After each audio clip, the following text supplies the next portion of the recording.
Hello and welcome back. Episode की शुरुआत होती है एब्सोल्यूट स्वयं से, जहां बाइजू डिस्ट्रक्शन फॉर्मेशन में एंटर करता है ताकि ट्रिब्यूलेशन ऑफ चाओस को कंप्लीट किया जा सके।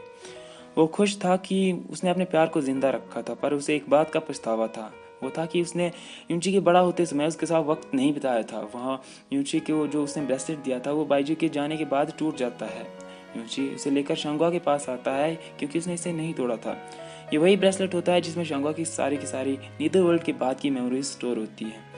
जैसे ही ये ब्रेसलेट शंगुआ के हाथ में आता है, उसे सारी की सारी यादें रिकॉल होने लगती है, चाहे वो बाइजी के साथ पहली मुलाकात हो या ट्रिपुलेशन और चाओस की घटना, वो शॉन का उसका केयर करना या फिर कुमुक का उससे प्यार करना और उससे शादी करना। जो आखिरी मंजर उसे नजर आता है वो था गुडन का सेक्रीफाइस। इतने में वहाँ पर त्यांची आ जाता है। वो यूची को एब्सोल्यूट स्वयं की ओर फेस करके अपने फादर को सैल्यूट करने को कहता है।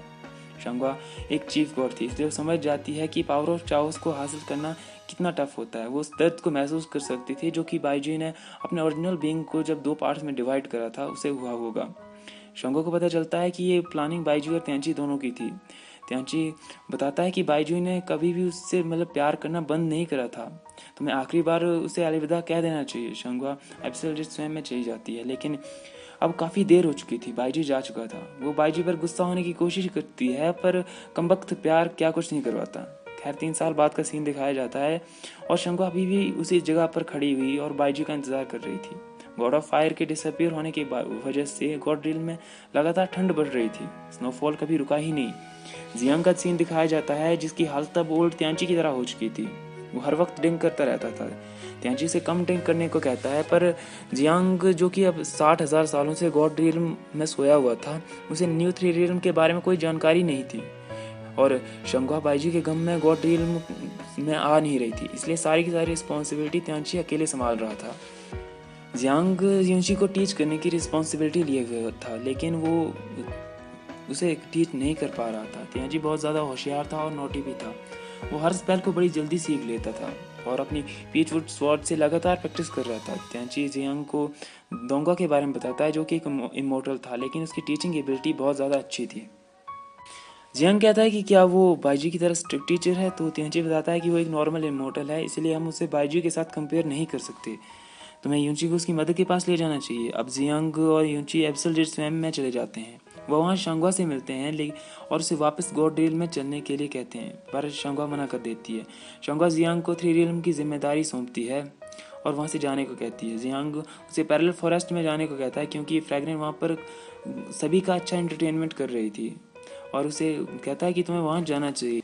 यूची भी शंगुआ को वापस चलने को कहता है, पर शंगुआ से जियांग के पास रहने को कहती है। यूची और जियांग वहाँ से चले जाते हैं। जियांग यूची को बताता है कि तुम्हारी पावर्स प्योर गॉड की हैं, पर फाउंडेशन बहुत ज़्यादा वीक है। तुम्हें खुद को कल्टिवेट करना होगा। और हमें त्यांची को दिखाया जाता है जो कि यूमी की आखिरी इच्छा को पूरी करने के लिए उसके गार्डन में जाता है, जहाँ पर यूमी ने अपनी हर अच्छी याद की निशानी के तौर पर एक एक बॉटल वाइन की छिपाई रखी थी।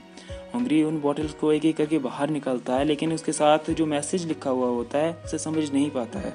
त्यांची वो मैसेज समझ जाता है और मन ही मन यूमी से वादा करता है कि वो कभी किसी और से प्यार नहीं करेगा।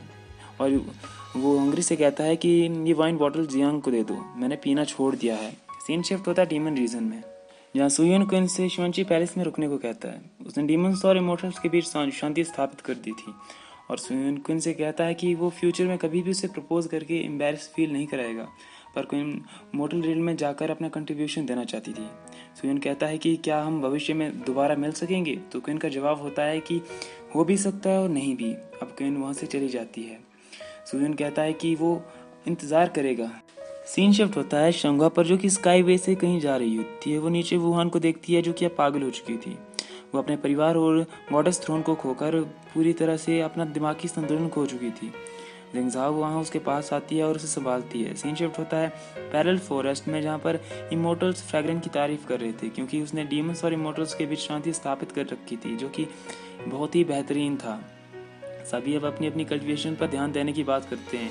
इतने में पर शंगुआ आ जाती है। उसे देखकर सारे उसे सैल्यूट करते हैं और वहाँ से जाने लगते हैं। शंगुआ अपनी पावर का यूज़ करती है, उसे जिंगजांग की स्पिरिचुअल स्ट्रेंथ दिखाई देती है। इसके बाद वो फ्रैग्रेंट के पास चली जाती है और दोनों आपस में काफ़ी ज़्यादा बातें करती हैं अपने अपने प्यार के बारे में। शंगुआ से बताती है कि शायद जिंगजांग बाइजी से बेहतर है। मैंने आज एक इमोर्टल में उसकी स्पिरिचुअल एनर्जी को देखा है। फ्रैग्रेन उसे मोटर के बारे में पूछती है, पर शंगा उसे समझाती है कि शायद जिंगजैंग ने खुद को वापस लाने का तरीका खोज लिया है और हमें उसे टाइम देना चाहिए, उसका इंतज़ार करना चाहिए। फ्रैग्रेन कहती है कि अगर ऐसा है तो बाईजी भी वापस आ सकते हैं, पर शंगा कहती है कि बाईजी एक ट्रू गॉड थे और उन्होंने अपना सेक्रीफाइस ट्रिब्यूलेशन में दिया है, तो उनका वापस आना पॉसिबल नहीं है। पर फ्रैग्रेन कहती है कि अगर ऐसा है तो आप क्यों मतलब एब्सिल रिज स्वयं में इतने लंबे समय से उनका इंतज़ार कर रही हो। अब सीन शिफ्ट होता है शंगा पर, जो कि गॉड रियल में की ओर जा रही होती है। रास्ते में उसे हंगरी मिलता है और वो उसे गुजन की स्पिरिचुअल स्ट्रेंथ देता है, जो जिसे बाईजी ने बचाया था। बाईजी किसी भी ऐसे को मरने नहीं देना चाहता था जो कि शंगा के काफ़ी ज़्यादा करीब होता है। शंगा कहती है कि तुम एक एक करके मुझे बताओ, इससे अच्छा है कि तुम एक ही बार में सारे सीक्रेट्स जो कि बाईजी के बारे में तुम्हारे पास हैं तुम मुझे बता क्यों नहीं देते। और हंगरी कहता है कि मुझे और कुछ नहीं कहना है। शंगा पूछती है कि मैं बाईजी के साथ सिर्फ कुछ ही समय के लिए थी, लेकिन उनके जाने के बाद मेरा ये हाल है और तुम तो काफ़ी लंबे समय से उनके साथ थे, तो तुमने एक आंसू तक नहीं बहाया, ऐसा क्यों। अब हंगरी का जवाब बड़ा अच्छा होता है। वो कहता है कि जब ट्रिब्यूलेशन ऑफ चाओस में आपने अपना सेक्रीफाइस करा था तो मेरे मास्टर बहुत ज़्यादा रोए थे और मुझे भी बहुत ज़्यादा बुरा लगा था, लेकिन जब मैं सोया उसके बाद जागा तो आप जिंदा थे और मास्टर के साथ थे, और इस बार आप रो रही हैं और मेरे मास्टर जा चुके हैं। मुझे विश्वास है कि वो भी लौट ही आएंगे। हंगरी की ये बात शंगा के दिमाग में बस जाती है और वो एंसेस्टर गॉड के पास चली जाती है, उनसे प्रे करने लगती है कि वो बाईजी को वापस भेज दे। वो अपने जितने भी उसने काम करे थे उनका एक ही मतलब फल मांगती है कि बाईजी को उसे वापस दे दिया जाए। वो प्रतिज्ञा कर चुकी थी और जियांग और त्यांची उसे समझाने की कोशिश करते हैं, पर शंगा उन्हें वहाँ से भेज देती है। 500 साल बीत चुके थे। लॉर्ड दोंगा अब गॉड के रूप में कल्टिवेट हो चुके थे और यूनची को उसके पास पढ़ाई के लिए जाना था। यूनची अपनी माँ के पास आता है और उसे जेड मेंशन में छोड़ने को कहता है, पर शंगा उसे कहती है कि तुम अच्छे से पढ़ाई करना, अच्छे से सीखना और ज़्यादा शैतानी मत करना, और उसे वहाँ से भेज देती है, लेकिन अपनी प्रतिज्ञा को नहीं तोड़ती है। त्यांची उसे वहाँ से जाने को कहता है और ये रीज़न देकर कि अगर बाईजी वापस भी आ गया तो क्या पता उसकी यादें उसके पास होंगी या नहीं। पर शंगा उससे कहती है कि इससे कोई फ़र्क नहीं पड़ता कि बाईजी के पास उसकी यादें हैं या नहीं, बस वो ज़िंदा रहना चाहिए। फाइनली उसकी प्रे काम आती है और new God of fire appear होने लगता है।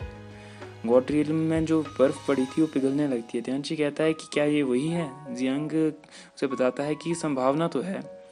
अब बाईजी अपीयर हो जाता है। शंगा उससे पूछती है कि क्या तुम किमो हो, तो बाईजी कहता है कि नहीं। शंगा उससे फिर से पूछती है क्या तुम बोशवान हो, तो बाईजी कहता है कि नहीं, मैं बाईजी हूँ। और ये सुनते ही शंगा उस दौड़ के उससे गले से लगा लेती है और उनकी लाइफ का जो बुरा वक्त होता है वो ख़त्म हो जाता है और अच्छा टाइम स्टार्ट हो जाता है। ये कहानी का लास्ट एपिसोड था, लेकिन बाईजी और शंगा के लिए एक नई शुरुआत थी। वहाँ फ्रैग्रेन को भी अब एक नई उम्मीद सी मिल गई थी कि जिंगजैंग वापस आने वाला है। वहाँ पर सुयन की बात की जाए तो सुयन को भी लव की जो रियल वैल्यू है वो समझ आ चुकी थी। त्यांची यूमी के प्यार को समझ चुका था।